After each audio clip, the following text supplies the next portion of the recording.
Hello دوستو، میں ہوں ڈاکٹر امجد ایوب مرزا، اور آج میں آپ کے ساتھ ڈسکس کرنا چاہتا ہوں پاکستان کے 3 دفعہ وزیر اعظم رہنے والے پاکستان مسلم لیگ نون کے سربراہ میاں محمد نواز شریف صاحب کی یادگار پاکستان کے میدان میں کی گئی آج کی تقریر۔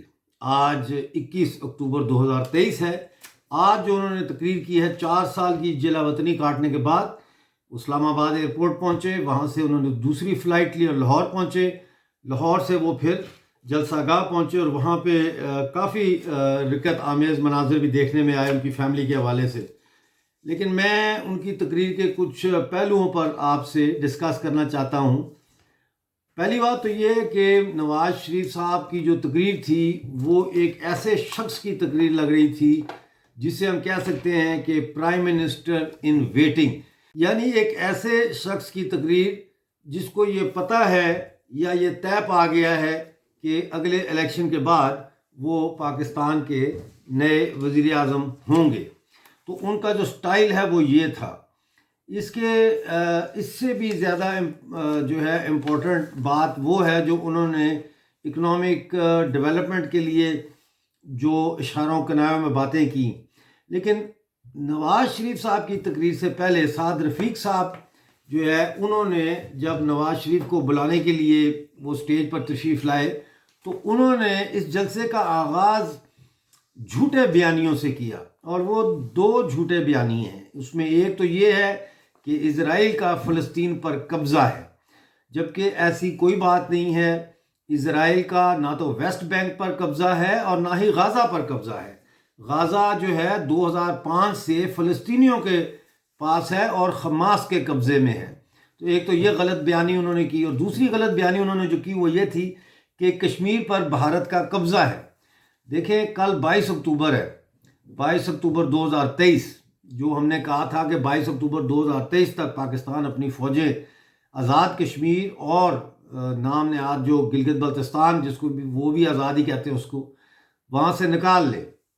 اور اس سے ایک دن پہلے سعد رفیق صاحب جو مسلم لیگ نون کے ایک اہم رہنما ہیں، سابق وفاقی وزیر بھی رہ چکے ہیں، وہ کہہ رہے ہیں کہ بھارت جو ہے کشمیر پر جو ہے وہ بھارت کا قبضہ ہے، جبکہ حقیقت یہ ہے کہ 22 اکتوبر کو پاکستان نے آزاد جو ریاست جموں کشمیر و اقصی تبتہا پر حملہ کیا اور اس کے ٹکڑے کیے، اور ہمیں جو پی ایچ اے کے ہے اور گلگت بلتستان ہے، اس کو آج تک اپنے قبضے میں رکھا ہے، اور ہر قسم کی جو سورس آف انفارمیشن ہے جو انسانوں کو وہاں پہ حقائق بتا سکتی ہے، فیکٹس بتا سکتی ہے، اس کو بند کیا گیا ہے۔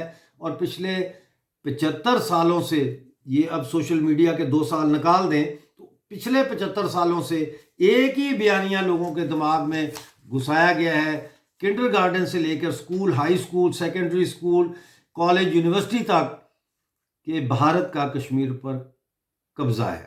بھارت کا کشمیر پر قبضہ نہیں ہے، بلکہ بھارت کا 26 اکتوبر 1947 کو بھارت اور ریاست جموں کشمیر کے مہاراجا کا الحاق کا معاہدہ ہوا ہے۔ اس لیے بھارت جو ہے وہ قابض نہیں ہے، پاکستان قابض ہے۔ بہرحال چلتے ہیں میاں محمد نواز شریف صاحب کی تقریر کی طرف۔ انہوں نے بتایا لوگوں کو کہ جب وہ اقتدار میں تھے تو پیٹرول 60 روپے کا تھا، اور 4 روپے کی روٹی تھی، اب 20 روپے کی ہے۔ ڈالر 104 روپے کا تھا اس وقت، اور چینی جو ہے وہ 40 روپے کی تھی، جو اب 250 کے قریب پہنچ چکی ہے۔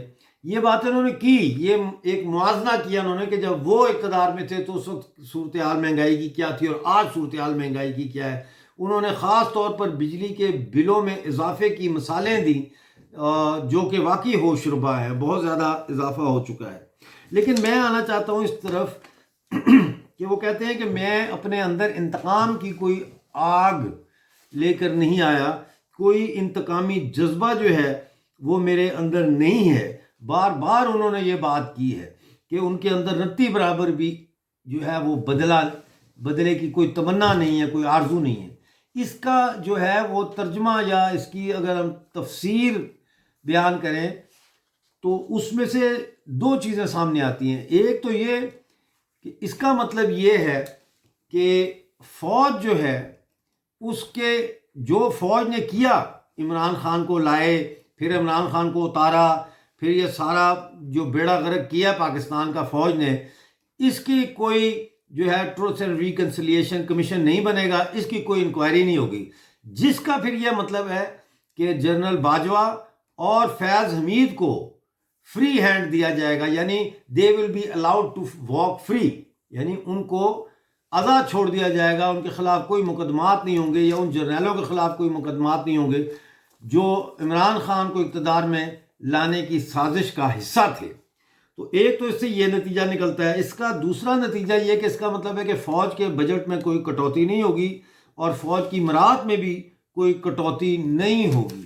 تو پھر میری سمجھ سے باہر ہے کہ اگر یہ فوج کو کوئی بندہ نتھ نہیں ڈالتا اور فوج جو ہے وہ اس بات پر آمادہ نہیں ہوتی کہ وہ پاکستان کی سیاست میں مداخلت نہیں کرے گی، تو پھر سویلین سپریمیسی کیسے قائم ہوگی، عوام کی بالادستی بذریعہ پارلیمنٹ کیسے قائم ہوگی؟ اور اگر وہ قائم نہیں ہوتی تو پھر میاں محمد نواز شریف 2/3 اکثریت بھی لے کے آ جائیں تو وہ پھر معاشی اصلاحات کیسے کر سکتے ہیں، جس میں نمبر 1 انہوں نے صنعتی انفراسٹرکچر بہتر بنانے کی طرف اشارہ کیا ہے، جس میں ظاہر ہے بجلی کی لوڈ شیڈنگ کا خاتمہ ہے، اور مزید موٹر ویز جو ہے وہ بنائی جائے کنیکٹیویٹی کے لیے۔ پھر انہوں نے کہا کہ زراعت جو ہے اس میں بھی اصلاحات کی ضرورت ہے۔ تو کس قسم کی اصلاحات ہوں گی یہ زراعت میں؟ کیا جاگیرداری نظام کا خاتمہ کرنے کی طاقت رکھے گی یہ نئی پارلیمنٹ، یا یہ جاگیرداروں کے جو اندر الیکٹیبلز موجود ہیں جو بار بار پارلیمنٹ میں الیکشن جیت کے آتے ہیں ان کا سہارا لے گی؟ اور اگر ان کا سہارا لے گی تو پھر یہ بل جو ہے زرعی اصلاحات کا یہ پارلیمنٹ سے کیسے پاس کروائیں گے؟ اس کے علاوہ انہوں نے 2 اور چیزوں کا ذکر کیا۔ ایک تو انہوں نے یہ کیا کہ ہمسایوں کے ساتھ جو ہے وہ تعلقات اچھے کرنے پڑیں گے، ہمسایوں سے جنگ نہیں لڑی جا سکتی۔ تو ظاہر ہے اس میں ایک طرف افغانستان ہے جہاں طالبان کی سرکار ہے، جن کے بارے میں ہم جانتے ہیں کہ پچھلے کئی مہینوں سے سرحد پر جو ہے وہ جھڑپیں ہو رہی ہیں، کئی پاکستانی فوجی جو ہے ان کو مارا بھی گیا ہے سرحد پر، اور اس کے علاوہ بمباری بھی کی ہے، اور تحریک طالبان پاکستان کے سیف ہیون افغانستان میں موجود ہیں، جو اس وقت بھی پاکستان کے صوبہ خیبر پختونخوا میں متحرک ہیں۔ تو کیا اس کا یہ مطلب ہے کہ میاں محمد نواز شریف افغان طالبان کے ساتھ نیگوسیشن کر کے تحریک طالبان کے مطالبات کو پورا کرنے کی کوشش کریں گے؟ اور ان کا تو مطالبہ یہ ہے کہ خیبر پختونخوا کو ایک آزاد صوبہ بنایا جائے جہاں ان کی حکمرانی ہو، جہاں شریعت ہو، جہاں اسلامی قوانین نافذ کیے جائے، اور اس کو پھر بعد میں افغانستان کے ساتھ ملایا جائے۔ دوسری بات ہے کشمیر کی۔ انہوں نے کہا کہ کشمیر کا جو مسئلہ ہے وہ انہوں نے کہا تدبیر کے ذریعے، یعنی تدبیر کا مطلب ہوتا ہے کہ بات چیت کے ذریعے، اور جو میں ہمیشہ کہتا ہوں politics is the art of making something possible, of achieving the possible. So politics is the art of achieving the possible کے تحت کیا وہ قدم اٹھائے جائیں گے جو قابل عمل ہیں، جن پہ عمل ہو سکتا ہے، یا کوئی نئی جو ہے وہ صورتحال آئے گی؟ اسی طرح سے کیا یہ بھارت کے ساتھ ایک کشمیر کے حوالے سے نیگوشیٹڈ سیٹلمنٹ کرنے کے لیے یہ سرکار تیار ہے؟ کیا ایسا کوئی ان کا پلان ہے کہ یہ نیگوشیٹڈ سیٹلمنٹ کے ذریعے کشمیر کے ایشو کو ختم کریں اور پھر انڈیا کے ساتھ تعلقات بحال کریں؟ ورنہ تو انڈیا کے ساتھ تعلقات بحال نہیں ہوں گے۔ دیکھیں، ٹریڈ بحال ہونا اور چیز ہوتی ہے، تعلقات بحال ہونا اور چیز ہوتی ہے۔ تو ٹریڈ بحال کرنے کا جہاں تک تعلق ہے وہ تو یہ کر سکتے ہیں، لیکن تعلقات بحال نہیں ہو سکتے۔ اس کے لیے چند چیزیں ہیں جو ان کو کرنی پڑے گی۔ کشمیر میں ان کو سب سے پہلے جو تجارتی راستے 5 اگست 2019 کے بعد بند کر دیے تھے پاکستان نے یک طرفہ طور پر، ان کو دوبارہ کھولنا پڑے گا۔ اس کے علاوہ پاکستانی فوج جو ہے اس کو کم از کم بارڈر سے، لائن آف کنٹرول سے 5 میل واپس لانا پڑے گا، اور شہری آبادیوں میں جو انہوں نے بنکر بنائے ہیں، اور شہری آبادیوں میں جو پاکستانی فوج نے توپیں لگائی ہوئی ہیں، ان کو بھی وہاں سے ہٹانا پڑے گا۔ اس کے علاوہ جتنے دہشت گردوں کے لانچ پیڈ ہیں وہ ختم کرنے پڑیں گے، اور ٹیررسٹ کیمپ جو پی او جے کے میں ہیں ان کو بھی ختم کرنا پڑے گا۔ اب یہ ساری باتیں انہوں نے کی ہیں اور اینڈ میں انہوں نے کہا ہے کہ سب کو مل کے کام کرنا پڑے گا۔ بنگلہ دیش بہت آگے چلا گیا، انڈیا بہت آگے چلا گیا، تو انہوں نے کہا کہ ہمیں پاکستان کو آئی ٹی میں آگے ہم نے جانا ہے اور ہم نے سب نے مل کر کام کرنا ہے۔ اچھا، مل کر کام کرنے کا مطلب جو ہے وہ ظاہر ہے یہ تو نہیں ہے کہ جو سامنے کھڑے ہیں ان کے ساتھ مل کے کام کریں، وہ تو کسی اور کو سنا رہے ہیں نا، جس میں عدلیہ ہے، جس میں جوڈیشری ہے، لیجسلیٹو ہے یعنی پارلیمنٹ ہے، فوج ہے، خفیہ ایجنسیاں ہیں، ان کو وہ کہہ رہے ہیں کہ بھئی میں ڈبل سپیڈ پہ پاکستان کو آگے لے جا سکتا ہوں، ڈبل سپیڈ لگا کے، کوئی ٹینشن نہیں ہے، لیکن آپ لوگ انٹرفیئر نہ کریں، میرے ساتھ ہوں، میرے ساتھ چلیں۔ کیا ایسا ممکن ہے؟ کیا کوئی اپنی جو پاور ہے وہ سویلین سپریمیسی کے لیے سیکریفائز کرنے کے لیے تیار ہے؟ یہ تو وقت ہی بتائے گا۔ پھر بلوچستان کا مسئلہ آ جاتا ہے۔ اب بلوچستان کا جو مسئلہ ہے اس میں سب سے اہم جو چیز ہے وہ ہے ان کا آزادی کا سوال۔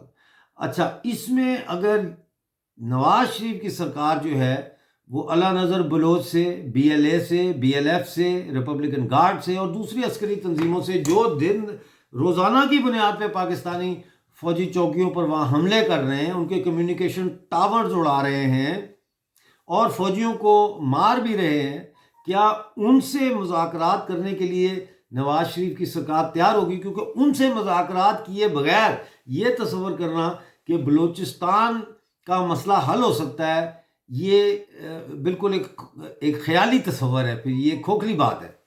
اور اگر ان سے بات ہوتی ہے تو پھر ان کے ساتھ بات کرنے کا یہ میکسیمم کہاں تک جا سکتے ہیں اور وہ منیمم کس چیز پر ایگری کریں گے؟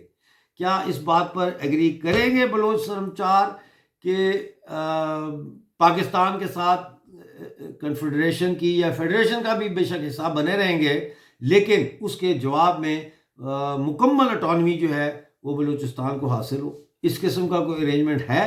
کوئی بیک ڈور چینل سے ان سے بات ہوئی ہے؟ اگر ہوئی ہے تو پھر ہو سکتا ہے کہ کچھ ہو، اگر نہیں ہوئی تو پھر یہ خالی ایک کھوکھلی خواہش ہے۔ تو یہ کچھ باتیں تھیں جو میں آپ کے ساتھ شیئر کرنا چاہتا تھا۔ دیکھیں، بات یہ ہے کہ کشمیر کا مسئلہ تو حل ہونا ہے، آج ہو یا کل ہو، اس نے حل ہونا ہے، لیکن اس کو حل کرنے کے لیے نیت ہونی چاہیے۔ نواز شریف صاحب کی مجبوری بھی ہے کہ وہ کشمیر کا مسئلہ حل کرے، اور مجھے ان کی نیت بھی لگتی ہے، کیونکہ یہ مسئلہ حل کیے بغیر نہ تو وہ ڈبل سپیڈ سے آگے بھاگ سکتے ہیں اور نہ ہی بھارت جس سپیڈ سے آگے جا رہا ہے یہ رفتار برقرار رکھی جا سکتی ہے، کیونکہ مسئلہ کشمیر ایک ایسے کنکر کی طرح ہے جو کسی میراتھن دوڑنے والے ایتھلیٹ کے ٹرینر میں ایک کنکر کی حیثیت ہے اس کی۔ جب تک یہ کنکر نہیں نکلے گا نہ ہندوستان اپنی دوڑ جاری رکھ سکتا ہے اور نہ پاکستان اس دوڑ میں شامل ہونے کا سوچ بھی سکتا ہے۔ Thank you very much for watching. اس کو شیئر کریں زیادہ سے زیادہ۔